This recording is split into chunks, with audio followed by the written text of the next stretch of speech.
Hi hello welcome to BRK money control. నేను మీ కీర్తి. ఈరోజు మనతో పాటు ఉన్నారు senior stock market analyst Ramachandramurthy గారు మనతో పాటు ఉన్నారు. మనకున్న డౌట్స్ సార్ని అడిగి క్లారిఫై చేసుకుందాం. నమస్కారం సార్. నమస్తే అండి. సార్, ఇప్పుడు మ్యూచువల్ ఫండ్స్ లో హ్మ్. ఒక 1000 రూపీస్ హ్మ్. నేను ఇన్వెస్ట్మెంట్ చేయాలనుకుంటున్నాను. హ్మ్.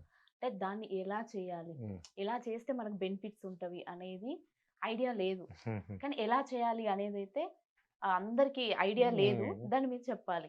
ఇప్పుడు నేనే డెఫినెట్‌గా. ఉన్నా సార్ ఎగ్జాంపుల్. ఒక 1000, 2000 ఇన్వెస్ట్‌మెంట్ చేయాలనుకుంటున్నా అవును. మ్యూచువల్ ఫండ్స్‌లో. ఓకే. దాన్ని నేను ఎలా చేయాలి అనేది నాకు తెలియజేయండి. డెఫినెట్‌గా అండి. ఇప్పుడు ఏమవుతుందంటే మ్యూచువల్ ఫండ్స్ అనేవి చాలామంది మిడిల్ క్లాస్ వాళ్ళని ఒక ఒక ఒక పీరియడ్ ఆఫ్ టైమ్ తర్వాత మంచి సంపాదన ఇచ్చేది మ్యూచువల్ ఫండ్స్ అన్నమాట. హ్మ్. అంటే స్టాక్ మార్కెట్‌లో డైరెక్ట్‌గా ఇన్వెస్ట్ చేయాలంటే హ్మ్. చాలా అమౌంట్ కావాలి. అవును. అలాంటి అమౌంట్ లేని వాళ్ళందరికీ నెల నెల ఒక రూ. 1000, 2000 అలా మ్యూచువల్ ఫండ్స్‌లో ఇన్వెస్ట్ చేసుకోవటానికి ఉండే ప్లాట్‌ఫామే మ్యూచువల్ ఫండ్స్ అనమాట. హ్మ్. మ్యూచువల్ ఫండ్స్ అంటే వాళ్ళేం చేస్తారంటే మనందరి దగ్గర మనీ కలెక్ట్ చేసి, హ్మ్. వాళ్ళు మంచి ఎక్స్‌పర్ట్స్ ఉంటారు కాబట్టి వాళ్ళు ఒక మంచి స్టాక్స్‌లో కంపెనీలో ఇన్వెస్ట్ చేసి, హ్మ్. అది వెల్త్ క్రియేట్ చేసి మనకిస్తారు. హ్మ్. సో దీన్నేంటంటే ఈ ఇంటర్మీడియేటరీని మ్యూచువల్ ఫండ్ కంపెనీ ఏఎంసీ అంటాం. అసెట్ మేనేజ్మెంట్ కంపెనీ అంటాం. హ్మ్. వాళ్ళేం చేస్తారంటే వాళ్ళకి మనం పే చేస్తాం. ఓకే. వాళ్ళు మన బదులు వాళ్ళు ఆపరేట్ చేసి ఇన్వెస్ట్ చేస్తారు. ఓకే. సో, మన పేరు మీద డీమ్యాట్ అకౌంట్ గానీ, మ్యూచువల్ ఫండ్ అకౌంట్ కానీ ఓపెన్ చేసుకొని, హ్మ్. మీకు ఇవాళ సిప్ అంటాం దీన్ని, సిస్టమాటిక్ హ్మ్. ఇన్వెస్ట్‌మెంట్ ప్లాన్ అంటాం. హ్మ్. మీ బ్యాంక్ అకౌంట్ ఏదున్నా దానిలోంచి మీరు చేసుకోవచ్చు. ఓకే. డైరెక్ట్‌గా చేసుకోవచ్చనమాట. ఆన్‌లైన్‌లో చాలా ఈజీగా ఉంది డైరెక్ట్ ఫండ్. హ్మ్. సో, మంచి కంపెనీలు ఒక 23 కంపెనీలున్నాయి. AMC asset management companies. Hmm. So, వాటిల్లో ఎస్‌బీఐ ఉంది, యాక్సిస్ బ్యాంక్‌ది ఉంది, మ్యూచువల్ ఫండ్స్ ఉంది, హ్మ్. హెచ్‌డిఎఫ్‌సి మ్యూచువల్ ఫండ్స్, అలా మనకందరికీ కెనరా బ్యాంక్, రెప్‌కా, హ్మ్. ఇలా అన్ని దాదాపు బ్యాంకులు అన్నిటికీ కూడా మ్యూచువల్ ఫండ్స్ ఉన్నాయి. సో, హ్మ్. అవన్నీ కూడా బాగానే పెర్ఫార్మ్ చేస్తున్నాయి. ఓకే. కాబట్టి వాటిలో చేసుకోవచ్చు. ఓకే. ఇప్పుడు మనం ఇంతే అమౌంట్ ఇన్వెస్ట్ చేయాలి అనేదేమన్నా ఉంటుందా సార్?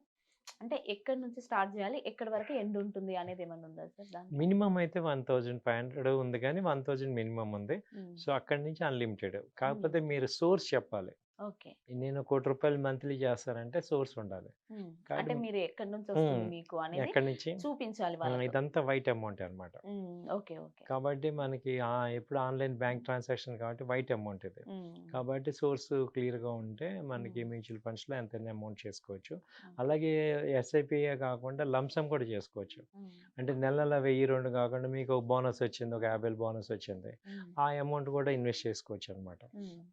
బట్ మ్యూచువల్ ఫండ్స్‌లో అడ్వాంటేజ్ ఏంటంటే ఇది ఇంతవరకు మ్యూచువల్ ఫండ్ ఎక్కడ మోసం చేయల. హ్మ్. సార్. అంటే మీరు ఒక ఓవర్ పీరియడ్ చూడాలి. అంటే 1 ఇయర్, 2 మంత్స్, 3 మంత్స్ అని కాకుండా హ్మ్. ఒక 5 ఇయర్స్, ఒక 10 ఇయర్స్ పెట్టుకుంటే హ్మ్. మీకు మంచి మీకు మంచి అడ్వాంటేజ్ ఉంటది. హ్మ్. ఒక అసెట్ వెల్త్ క్రియేట్ అవుతుంది. హ్మ్. సో, చాలామందికి ఏంటంటే ఈ స్టాక్ మార్కెట్ అంటే భయము, హ్మ్. మాకు రిస్కు, ఇదంతా ఉన్నవాళ్ళు, లేదా మాకు టైం లేదు, మాకంత నాలెడ్జ్ లేదన్న వాళ్ళందరూ కూడా హ్మ్. ఈ మ్యూచువల్ ఫండ్స్‌ని మీరు గట్టిగా చేసుకుంటే మంచి ఆపర్చునిటీ, మంచి వెల్త్ క్రియేట్ అవుతుంది. హ్మ్. మ్యూచువల్ ఫండ్స్‌లో మనం ఇన్వెస్ట్ చేయడానికి రైట్ టైమ్ ఏదంటారు?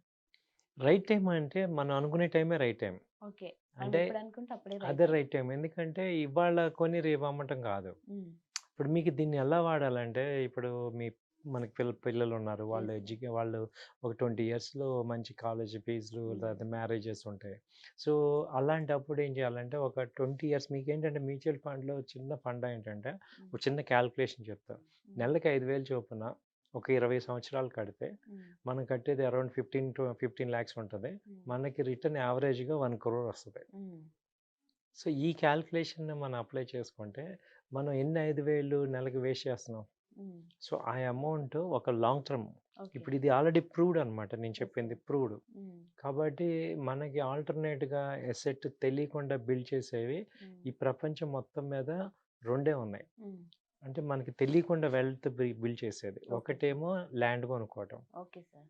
ఒకటేమో మ్యూచువల్ ఫండ్ స్టాక్ మార్కెట్‌లో ఇన్వెస్ట్ చేయటం. మనకు ఓకే. తెలియకుండా ఆటోమేటిక్‌గా వాళ్ళ బిల్డ్ అవుతూ ఉంటాయన్నమాట. ఇప్పుడు ఓకే. ల్యాండ్ కొంటాం మనం. అవును సార్. రేట్స్ పెరిగిపోతా ఉంటాయి. పెరిగిపోతుంటాయి. హ్మ్. అంతేగాని రోజు మనం ల్యాండ్ రేట్ చూడం. అవును సార్. సో, అలా మనం ఎలా అంటే ఒక అసెట్ లాగా దీన్ని కూడా చూడాలి. చాలామంది ఈ ఈ పండ అర్థం కాక హ్మ్. వాళ్ళేమవుతున్నారు, మార్కెట్ పడింది, తగ్గింది, పెరిగింది అనుకుంటాం. పెరిగిందంటారు. అవును. మనకి ఇప్పుడేంటి, మా మా పిల్లలు ఇవాళ సపోజ్ ఫస్ట్ క్లాసు. హ్మ్. వీళ్ళకి 20 ఏళ్ళు వచ్చేపాటికి ఒక హ్మ్. 1 సీఆర్ రావాలి. ఓకే. అది గోల్. Okay sir. దీన్ని ఏమంటామంటే టార్గెట్ మ్యూచువల్ ఫండ్ అంటాం. నా గోల్ ఏంటి? ఈ అవును. మధ్యలో ఏం జరుగుతుందో మనకు అనవసరం. Okay sir. మీరు స్టాక్ మార్కెట్ చూస్తే 20 ఏళ్ల క్రితం ఎలా ఉంది? ఇప్పుడు ఎలా ఉంది? ఎన్ని టైమ్స్ పెరిగింది? హ్మ్. బట్ రోజు ఏదో గోల ఉంటూనే ఉంటది. బట్ హ్మ్. అవన్నీ పట్టించుకోకూడదు. హ్మ్. సో, ఇన్వెస్ట్ చేసేవాళ్ళు ఏంటంటే దీన్ని ఏమంటామంటే టార్గెట్ మ్యూచువల్ ఫండ్ అంటాం. హ్మ్. మీ టార్గెట్ ఏంటి? లేదు 5 ఇయర్స్ ఇప్పుడు ఆల్రెడీ మా పిల్లలు ఇంటర్ ఫస్ట్ ఇయర్‌లో ఉన్నారు. హ్మ్. ఓకే. నెక్స్ట్ 5 ఇయర్స్‌లో యూఎస్ పంపించాలి. హ్మ్. ఓకే. అప్పుడు నేను 10,000 కట్టుకోవాలా? 20,000 కట్టుకోవాలా? అనేది హ్మ్. మీరొకసారి ప్రొఫెషనల్స్‌ని మీరు కన్సల్ట్ చేస్తే మీరు ఒక 6 ఇయర్స్‌కి యావరేజ్‌గా మ్యూచువల్ ఫండ్ రిటర్న్స్ 15% వస్తది. హ్మ్. సీఏజీఆర్ హ్మ్. 15% పర్ యానమ్ వస్తది. హ్మ్. అన్నా కూడా మంచి రిటర్న్స్ అన్నట్టు.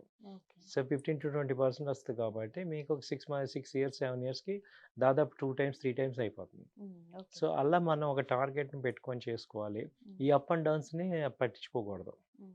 సో, టైమింగ్ అనేది మీరన్నట్టు మనం ఏ టైము కరెక్టు అంటే, మనం ఏదైతే ఎంటర్ అవుతామో అదే కరెక్ట్. దీనికి okay sir. Direct any time entry పాయింటే.